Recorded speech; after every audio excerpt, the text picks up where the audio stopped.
Hello जय हिंद student, welcome back to physics resource centre 2.0। और आज के इस वीडियो में हम लोग प्रकाशिक के अंदर ऑप्टिकल इंस्ट्रूमेंट की बात करेंगे। इसे भी देखें तो ये काफ़ी इंपॉर्टेंट चैप्टर है, काफ़ी इंपॉर्टेंट टॉपिक्स हैं। इसमें हमें 3 प्रूफ बहुत ही इंपॉर्टेंट है। एक संयुक्त सूक्ष्मदर्शी जिसे हम लोग यौगिक सूक्ष्मदर्शी कहते हैं, दूसरा हमारा खगोलीय सूक्ष्मदर्शी है और तीसरा परावर्ती सूक्ष्मदर्शी, ठीक ना, दूरदर्शी। अब इन सब चीज़ों पर कैसे आधारित है, क्या ये चीज़ें हैं, ठीक ना, इनमें क्या प्रूफ पूछे जाते हैं, इनमें जो दर्शन कोण क्या होता है, जो नेत्र की सामंजन क्षमता क्या होती है, इनकी फोकस दूरी कैसे ज्ञात करते हैं, दूरदर्शी की लंबाई को कैसे ज्ञात करते हैं, इन सब चीज़ों पर चर्चाएं करते हैं। सबसे पहले यदि हम चर्चाएं की बात करेंगे तो यहाँ पर आता है आँख की सामंजन क्षमता। जैसे हर प्राणियों की अपनी आँख है, कभी आप देखेंगे अपनी आँख को दबा करके देखते हैं ऐसे एकदम, लेकिन कभी आप देखेंगे अपनी आँख को ऐसे अंधेरे में जैसे आप जाते होंगे। ये बातें हम वैसे मानव नेत्र में कर चुके हैं। जब आप अंधेरे में जाएंगे तो आपका जो पुतली होता है वो थोड़ा सा बड़ी हो जाती है, पुतली बड़ी हो जाती है तो, और जब प्रकाश में जाएंगे तो आपकी पुतली छोटी होती है, जिसे हम लोग पुतली का समायोजन। इसी आधार पर ये आधारित है आँख की सामंजन क्षमता कि मानव को, ठीक ना, अपनी आवश्यकता अनुसार नेत्र लेंस की फोकस दूरी घटा या बढ़ा लेने की क्षमता आँख की सामंजन क्षमता कहलाती है, ठीक ना। ये जो सामंजन क्षमता है इसी पर आधारित होता है दर्शन कोण, विजुअल एंगल। ये दर्शन कोण क्या होता है? कोई वस्तु हमारी आँख पर जितना कोण बनाती है उसे हम लोग दर्शन कोण या फिर विजुअल एंगल नाम देते हैं। ये दर्शन कोण कैसे होगा? यदि हम मान लेते हैं ये हमारा एक कोई मानव नेत्र है, कुछ इस तरीके का हम इसको बना लेते हैं।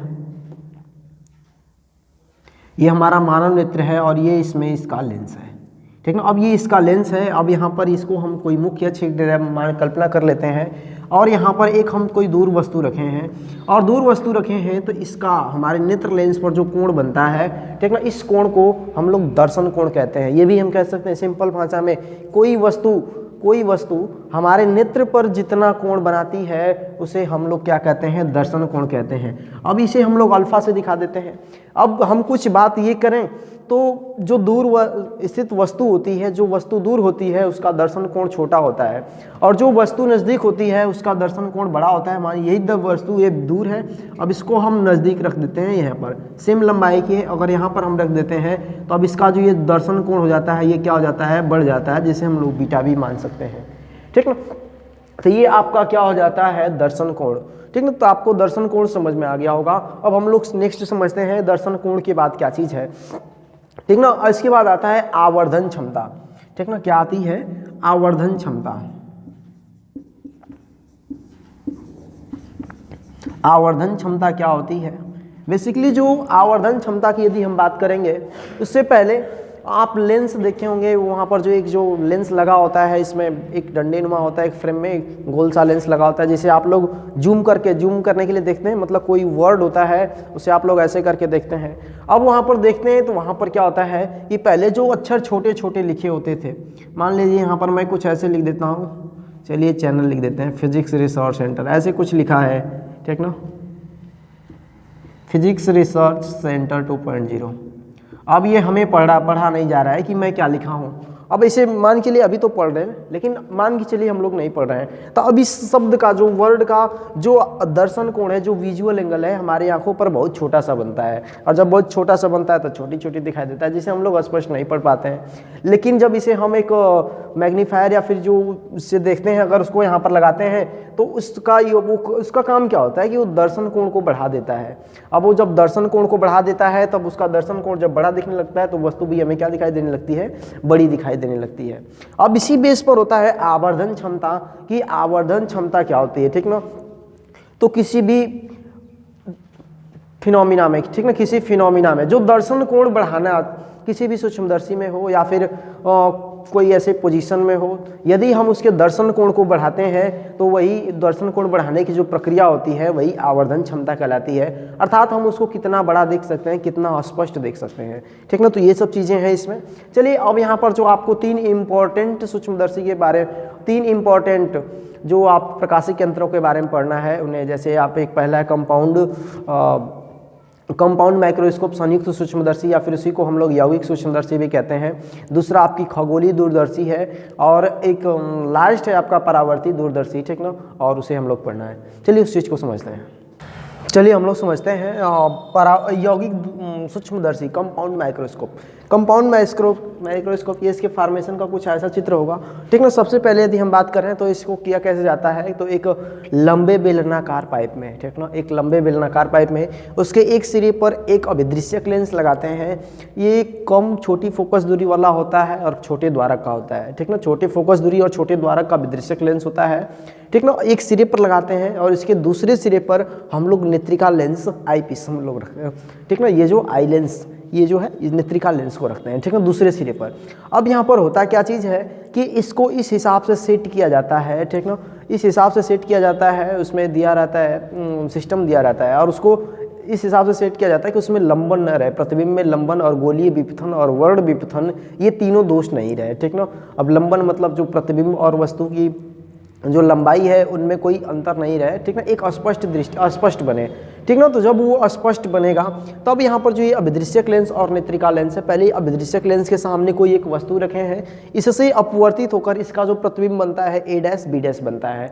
अब ये जो ए डैश बी डैश बनता है ये अब नेत्रिका लेंस पर दर्शन कोण बीटा बनाती है और इसका जो बड़ा सा प्रतिबिंब बनता है वो ए डबल डैश और बी डबल डैश बनता है। और हमें आवर्धन ज्ञात करने के लिए दो चीज़ें चाहिए होती हैं। आवर्धन को हम लोग कैपिटल M से दिखाते हैं। तो ये आवर्धन मतलब अंतिम प्रतिबिंब द्वारा आँख पर जो बना हुआ दर्शन कोण होता है और जो वस्तु द्वारा आँख पर बना दर्शन कोण लेकिन स्पष्ट दृष्टि की न्यूनतम दूरी d पर बना हो, ठीक है। जब स्पष्ट दृष्टि की न्यूनतम दूरी d पर बना होगा तो दोनों के अनुपात को हम लोग आवर्धन क्षमता कहेंगे। अर्थात मैं बात करूँगा तो m = बीटा पान में अल्फा, और जब m = बीटा पान में अल्फा करेंगे तो ये बीटा और अल्फा बहुत छोटे छोटे से एंगल होंगे, जिस कारण से हम लोग बीटा के जो वैल्यू लेते हैं उसे हम लोग tan बीटा लेते हैं। और tan बीटा की जब बात आती है तो इस वाले एंगल में देखें tan बीटा बराबर में तो क्या होता है लंब बटा आधार, तो इसके लिए लंब a डैश बी डैश होगा और आधार क्या होगा ई ए डैश होगा, ठीक ना। तो लंब इसके लिए क्या हो जाएगा a डैश बी डैश और अपान में आधार इसका ई ए डैश हो जाएगा। जब इसका आधार ई ए डैश होगा तो ये हमारी बीटा की वैल्यू मिल जाती है। इसी तरीके से हम लोग अल्फ़ा की जो वैल्यू फाइंड करते हैं वो भी tan अल्फ़ा के बराबर होगा, और tan अल्फ़ा भी जब छोटा सा एंगल होगा तब ये यहाँ पर जो आँख पर बना दर्शन कोण, तो अब आप यहाँ पे अल्फ़ा एंगल, ठीक ना। तो अब देखिए ये जो अल्फ़ा एंगल इधर ए डैश बी डैश, ठीक ना, इधर ए बी, ये दोनों लगभग एक जैसे होंगे, ठीक ना। जब एक जैसे मतलब बराबर लंबाई के होंगे तब यहाँ पर हम क्या लेते हैं कि tan अल्फ़ा = AB, और जब हमारा अस्पष्ट दृष्टि की न्यूनतम दूरी d पर बनता है तब हम लोग उसे कैपिटल D रखते हैं, ठीक ना। अस्पष्ट दृष्टि की न्यूनतम दूरी अर्थात यहाँ पे जो हमारे नेत्रिका लेंस है यहाँ से इस बड़े वाले प्रतिबिंब की दूरी कैपिटल D, ये आपकी अस्पष्ट दृष्टि की न्यूनतम दूरी होगी, ठीक ना। अब यहाँ पर इसको हम इक्वेशन नंबर 1 में पुट कर देते हैं तो m = क्या वैल्यू मिल जाएगी a dash B dash upon में ई ए डैश और अपान में ए बी अपान में कैपिटल D। और जब इसको हम लोग सॉल्व करते हैं तो कितना आ जाता है a डैश बी डैश और अपान में ए बी आ जाता है और गुणा में d अपान में ई ए डैश आ जाता है।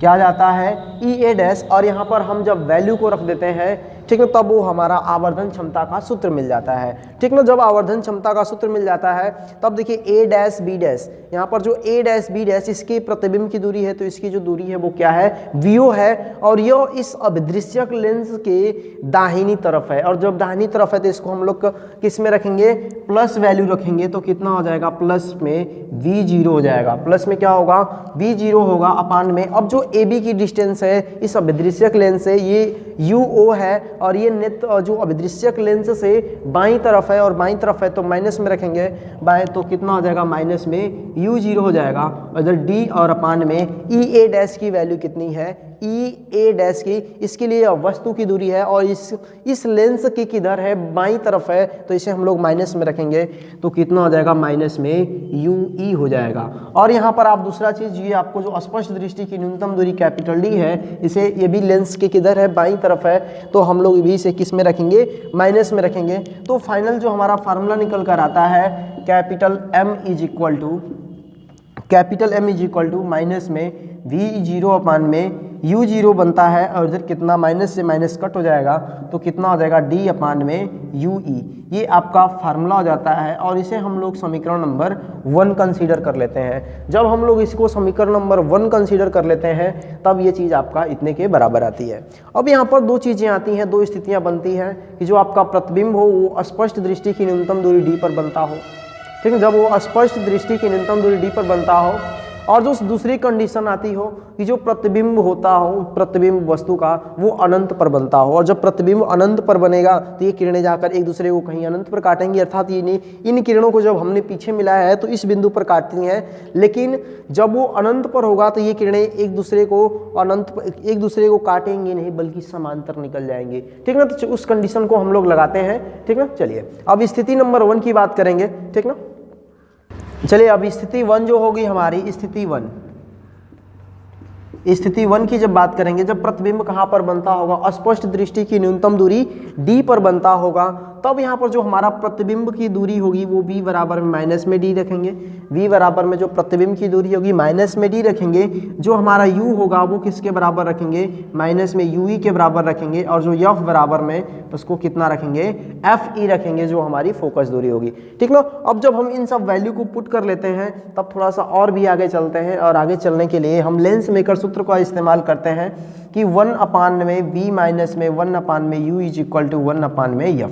अब इस सूत्र से जब यदि हम इसको रखते हैं, इन तीनों का मान रखते हैं तो कितना हो जाएगा, 1 अपान में माइनस में d हो जाएगा, माइनस में 1 अपान माइनस में u E is equal to 1 upon में f ई हो जाएगा। माइनस और माइनस का गुणा होकर प्लस हो जाएगा, और जब ये गुणा होकर के प्लस हो जाएगा तो 1 अपान माइनस में d लिखेंगे और प्लस में 1 अपान में u E is equal to 1 upon में f ई रखेंगे। ये वैल्यू आपको समझ में आ गई होगी। अब इसको हम लोग सॉल्व करते हैं तो कितना आएगा, इसको उस साइड भेज दें तो 1 अपान में u E is equal to 1 upon में f ई प्लस में 1 अपान में d हो जाएगा। और दोनों पक्षों में d से गुणा करा दीजिए तो ये कितना हो जाएगा, d अपान में u ई हो जाएगा, और इधर d अपान में एफ ई और प्लस में 1 हो जाएगा। अब ये जो डी अपान यू ई का मान है इसे आप लोग समीकरण नंबर 1 में रख दीजिए। यहाँ पर समीकरण 1 में रखने पर, और जब आप समीकरण 1 में रख देते हैं तो हमारा जो रेखीय आवर्धन क्षमता मिल जाता है वो कितना, माइनस में वी जीरो अपान में यू जीरो मिलता है, और ये कितना होगा 1 प्लस में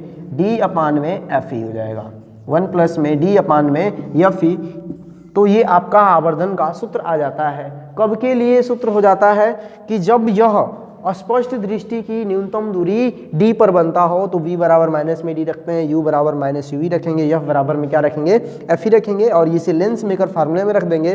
तो जो हमारा फार्मूला है वो कितना आ जाएगा, m is equal to minus में v zero upon u zero 1 plus में d अपान में f। अब जो हमारी सेकेंड स्थिति होने वाली है उसको समझते हैं, और सेकेंड स्थिति के लिए हम लोग समझेंगे ये वैल्यू कितने के बराबर होगी।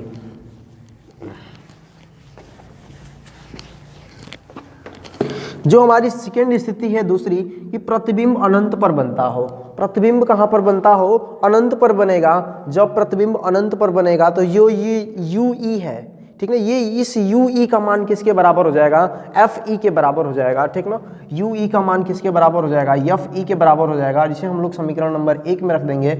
और जब समीकरण 1 नंबर में रख देंगे तो m बराबर में कितना आ जाएगा, माइनस में वी जीरो अपान में यू जीरो हो जाएगा, और यह डी अपान में एफ ई हो जाएगा। ये आपका फार्मूला बन जाता है। तो ये आपके दोनों स्थितियाँ आपको समझ में आ गई होंगी, ठीक ना। चलिए अब हम लोग समझते हैं खगोलीय दूरदर्शी को। चलिए हम लोग देखते हैं अब खगोलीय दूरदर्शी, एस्ट्रोनॉमिकल टेलीस्कोप। खगोलीय दूरदर्शी की जो संरचना होती है ये भी एक बेलनाकार पाइप में होता है। इसमें का जो आगे का अभिदृश्यक लेंस रखते हैं वो बड़ा रखते हैं। बड़ा रखने का मतलब ये है कि जब लेंस बड़ा होगा तो उसका जो द्वारक होगा उसकी फोकस दूरी वो भी क्या होगी, बड़ी होगी। और जब द्वारक और फोकस दूरी दोनों बड़ा होगा तब जो अनंत से आने वाली प्रकाश की किरणें होंगी वो आसानी से उसमें कैप्चर हो सकती हैं, ठीक ना। तो ये एस्ट्रोनॉमिकल खगोलीय मतलब बहुत दूर तारों को देखने के लिए, ठीक ना, इन सब चीज़ों को देखने के लिए बहुत जो अनंत मतलब एक तरीके से कह सकते हैं कि जो दूर आकाशीय पिंडों को खगोल में प्रयोग किए जाते हैं, ठीक ना। जिस कारण से इसका अभिदृश्यक लेंस बड़ा लिया जाता है है और इसकी नेत्रिका लेंस छोटा लिया जाता है। नेत्रिका लेंस इसको नेत्र लेंस इसलिए कहते हैं क्योंकि यह आँख के पास होता है। सिंपल सा फंडा यही है, यह आँख के पास होता है, जिस कारण से इसे हम लोग क्या नाम देते हैं, नेत्रिका लेंस। अब फिर से हम इसकी आवर्धन क्षमता को डिराइव करेंगे, तो आवर्धन क्षमता कैसे आएगा, तो उसके लिए फार्मूला तो सेम होता है, आवर्धन क्षमता m = बीटा अपान में अल्फा। फिर से यदि अल्फा व बीटा छोटे छोटे से एंगल होंगे तो जो अल्फा का मान होगा वो किसके बराबर होगा, tan अल्फा के मान के बराबर होगा, और जो बीटा का मान होगा वो tan बीटा के मान के बराबर होगा। अब जो देखते हैं जो इस फिगर में tan अल्फा का मान किसके बराबर होगा, ये आपका अल्फा एंगल है, तो यदि अल्फा एंगल की बात करेंगे तो कितना tan अल्फा लेंगे, तो लंब बटा आधार, तो लंब कितना हो जाएगा a डैश अपान में b dash, a dash b dash, और अपान में इसका जो आधार हो जाएगा वो ओ ए डैश हो जाएगा। आधार क्या हो जाएगा, वो a डैश हो जाएगा। ये आपका फार्मूला। अब जब बीटा की वैल्यू हम लोग फाइंड करते हैं तो बीटा देखेंगे तो बीटा बराबर में a dash b dash upon में ई ए डैश, ठीक ना, a डैश b डैश और अपान में ई ए डैश। ये किसकी वैल्यू आ जाती है, बीटा की वैल्यू आती है, और अल्फा और बीटा की वैल्यू को इसमें रख दीजिए, तो m बराबर में हमारा जो फार्मूला मिलेगा वो a dash b dash upon में ई ए डैश मिलेगा, और अपान में a dash b dash upon में ओ ए डैश मिलेगा। इससे ये कट जाएगा और ये ओ ए कहाँ पर चला जाएगा, ओ ए डैश ऊपर चला जाएगा और नीचे बच जाएगा ई ए डैश। अब देखिए ओ ए डैश की दूरी कितनी है, ओ ए डैश की जो दूरी है वो इसके लिए प्रतिबिंब की दूरी है, और जो प्रतिबिंब की दूरी है, या फिर ये इसके प्रतिबिंब की दूरी ठीक है, बट इसकी क्या है, यह फोकस दूरी है अभिदृश्यक लेंस की। तो अभिदृश्यक लेंस की फोकस दूरी क्या हो जाएगी, एफ ओ हो जाएगी। वह लेंस की इधर की दूरी है, दाहिनी तरफ की दूरी है, तो हम लोग पॉजिटिव रखेंगे प्लस में। और ई ए डैश क्या चीज़ है, ई ए डैश इस लेंस की फोकस दूरी है, और इस नेत्रिका लेंस की जो फोकस दूरी है वो कितनी है, एफ ई है, और उसके लिए जो दूरी है बाईं तरफ की है तो माइनस में एफ ई हो जाएगा, ठीक ना। अब ये जो हमारा फार्मूला आ जाता है यम इज इक्वल टू प्लस में एफ ओ अपान में माइनस में एफ ई, प्लस में एफ ओ अपान में एफ ई, ये हमारा फार्मूला आ जाता है, ठीक ना। अब फिर से हमारी कंडीशन बन जाती है कि यदि जो प्रतिबिंब हो स्पष्ट दृष्टि की न्यूनतम दूरी डी पर बनता हो, ठीक ना, स्पष्ट दृष्टि की न्यूनतम दूरी डी पर बनता हो। हम एक चीज़ गलती कर रहे हैं, और गलती ये, चलिए हम लोग गलती को सुधार लेते हैं, और गलती हम लोगों ने ये कर दी है, ये जो एफ ई है ये हमारा यहाँ से यहाँ तक की दूरी है, लेकिन हमारी जो ई ए डैश की दूरी है यह यहाँ से लेकर यहाँ तक की है, और ये जो दूरी है इस लेंस के लिए वस्तु की दूरी है, तो हम लोग इस वैल्यू को यू ई लेंगे, ठीक ना, यू ई लेंगे, यू ई। अब ये जाकर सही हुआ, ठीक ना। फिगर थोड़ा सा संकीर्ण है, ऐसा हो सकता है, बट चलिए अब हम लोग आगे चलते हैं। जो हमारी दोनों कंडीशन बनती हैं उन सब कंडीशन को हम लोग सुधार लेते हैं। जो पहली कंडीशन होगी कि प्रतिबिंब स्पष्ट दृष्टि की न्यूनतम दूरी डी पर बनेगा, तो जो हमारा v का मान लेंगे फिर से किसके बराबर लेंगे, माइनस डी के बराबर, क्योंकि ये इस साइड है। दूसरी जो u की वैल्यू लेंगे वो किसके बराबर लेंगे, माइनस में यू ई के बराबर, क्योंकि वस्तु भी लेंस के बाईं तरफ है, ठीक ना। अगली जो हमारा f होगा वो किसके बराबर होगा, एफ ई के बराबर होगा। किसके बराबर होगा, एफ ई के बराबर होगा। और जब एफ ई के बराबर होगा तो उसको फिर से लेंस मेकर के फार्मूला में रख लीजिए, तो 1/v माइनस में 1/में u इज इक्वल टू 1/में एफ। अब इस फार्मूले में रख देंगे तो कितना हो जाएगा, 1/-d हो जाएगा, माइनस में 1/- में u, और ये 1/में एफ ई हो जाएगा। और यहाँ माइनस का गुणा हो जाएगा तो प्लस हो जाएगा, तो -1/d हो जाएगा, प्लस में 1/में यू ई हो जाएगा, और वही 1/में एफ ई हो जाएगा। अब यहाँ से 1/में यू ई की वैल्यू फाइंड कर लीजिए, तो 1/में यू ई बराबर में कितना मिलेगा, 1/में एफ ई प्लस में 1/में डी मिलेगा। और ये जो हमारी वैल्यू है 1/e की, इसे हम लोग समीकरण नंबर 1 में रख देते हैं। और जो समीकरण नंबर 1 में रख देते हैं तो हमें जो रेखीय आवर्धन क्षमता का मान मिलता है, बार बार रेखीय बोल देते हैं, आवर्धन क्षमता का जो मान मिलता है वो कितना हो जाएगा। चलिए यहाँ पर इस फार्मूले रख देते हैं, इधर एफ ओ हो जाएगा, इधर क्या हो जाएगा एफ ओ, और 1/, इधर माइनस है, और इसका जब वैल्यू रखेंगे तो कितना हो जाएगा, 1/में एफ ई प्लस में 1/में कैपिटल डी हो जाएगा, ठीक ना। ये आपका फार्मूला आ जाता है, ठीक ना। 1- में एफ ओ और ब्रैकेट में 1/एफ ई प्लस में 1/में डी, ये आपका मान आ जाता है रेखीय आवर्धन क्षमता का। किसका मान आ जाता है, आवर्धन क्षमता का। अब यहाँ पर यदि हम बात करते हैं कि जो दूरदर्शी की लंबाई कितनी होगी, शायद हम यौगिक सूक्ष्मदर्शी में वो बात भूल गए बताने को, ठीक ना। चलिए यहाँ पर हम उस चीज़ को बताते हैं। यहाँ पर जो हमारे दूरदर्शी की लंबाई होगी, आप देख सकते हैं ये आपका अभिदृश्यक लेंस है, और इस अभिदृश्यक लेंस की जो फोकस दूरी है वो कितना होगी, एफ ओ होगी। और इसके लिए जो वस्तु की दूरी है इधर क्या होगी, यू ई होगी, ठीक ना। तो ये आपकी दूरदर्शी की लंबाई हो जाएगी। किस स्थिति में होगी कि जब ये आपका प्रतिबिंब स्पष्ट दृष्टि की न्यूनतम दूरी डी पर बनता हो। अब हमारी जो नेक्स्ट कंडीशन है हम लोग उसको समझते हैं, दूसरी कंडीशन कि जो प्रतिबिंब हो अनंत पर बनता हो। और जब प्रतिबिंब अनंत पर बनेगा तो उसके लिए हमारी कंडीशन क्या होने वाली है, चलिए उस चीज को समझते हैं। जब प्रतिबिंब अनंत पर बनता हो, और जब प्रतिबिंब अनंत पर बनता है तो वहां पर क्या होगा कि इस वैल्यू का जो यू ई का वैल्यू होगा वो किसके बराबर होगा, एफ ई के बराबर होगा। और जब यू ई का वैल्यू एफ ई के बराबर होगा तो इस वैल्यू को हम समीकरण नंबर 1 में रख देंगे। तो m बराबर में क्या मिल जाएगा, माइनस में एफ ओ अपान में एफ ई मिल जाएगा। क्या मिल जाएगा, एफ ओ अपान में एफ ई मिल जाएगा। अर्थात ये जो एफ ओ वाला पॉइंट है, एफ ओ पॉइंट है, ये कहाँ पर रहेगा, यू ई इस पॉइंट पर रहेगा। और इस स्थिति में जो हमारी दूरदर्शी की जो लंबाई होगी वो किसके बराबर हो जाएगी, एफ ओ प्लस में एफ ई के बराबर हो जाएगी। क्या हो जाएगी, दूरदर्शी की लंबाई, दूरदर्शी की लंबाई। चलिए, आई होप कि आपको ये चीज समझ में आ गया होगा। अब हम लोग चलते हैं परावर्तित दूरदर्शी पर। चलिए, अब हम लोग समझते हैं परावर्तित दूरदर्शी, रिफ्लेक्टिंग टेलीस्कोप। इसे हम लोग परावर्तित दूरदर्शी क्यों कहते हैं, क्योंकि हम लोग इसमें एक बड़े से द्वारक का परवलयाकार दर्पण प्रयोग करते हैं, या फिर इसे हम अवतल दर्पण भी कहते हैं। अब यही काम जो होता है ये चमकीला प्रतिबिंब बनाने का काम आता है, चमकीला प्रतिबिंब बनाने के काम में आता है। यदि हम बात करें कि जो हमारी अपवर्तक यानी कि खगोलीय दूरदर्शी थी उसमें भी सेम कंडीशन था, उसका जो अभिदृश्यक था बड़ा था। लेकिन चमकीला प्रतिबिंब बनाने के लिए हमें अभिदृश्यक लेंस का द्वारक और भी बड़ा चाहिए। तो अभी हम जब हमें अभिदृश्यक लेंस का द्वारक बड़ा चाहिए तो बड़ा रखने में उसकी जो क्षमता है वो उसका जो उसमें जो गोली विपथन का दोष होता है वो बढ़ जाता है। और जो गोली विपथन का दोष जब बढ़ जाता है तब वो चीज़ हमें स्पष्ट तरीके से प्रतिबिंब नहीं बना पाते हैं, जिस कारण से हम लोग अब इसका बनाते हैं। ठीक ना। अब देखिए, इसको पहले संरचना बनाने के लिए एक नली बेलनाकार नली लेते हैं, जिसके एक सिरे पर यह अवतलाकार दर्पण लेते हैं। ठीक ना। और इस दर्पण को उसके एक सिरे पर लगाते हैं और उस नली का जो दूसरा सिरा होता है उस वस्तु की ओर दृष्टि करते हैं, अर्थात उस वस्तु की ओर कर देते हैं। ठीक ना। अब इस जो दर्पण है इसका जो फोकस है वो FO है। ठीक ना। अब इसका फोकस FO है तो इससे कुछ दूरी पहले पर हम 45 डिग्री के कोण पर एक समतल दर्पण रख देते हैं जो किरणों को परावर्तित करके सीधे नेत्रिका लेंस ई पर भेजता है। और जब भेजता है तो इसका जो प्रतिबिंब बनता है A' B' बनता है, ये आपका बीटा एंगल बनाता है, ये आपका नेत्रिका लेंस पर बीटा कोण बनाता है। और ये जब वस्तु आई थी दर्पण से टकराने के बाद तब यह अल्फा कोण उस पर अंतरित करती है। जब वह अल्फा कोण अंतरित करती है तब यहाँ पर कुछ इसका ये फिनोमिना होता है। अगर हम सबसे बड़ी परावर्तक दूरदर्शी की बात करें तो कैलिफोर्निया में रखा गया है, उसका जो द्वारक है लगभग 5 मीटर है।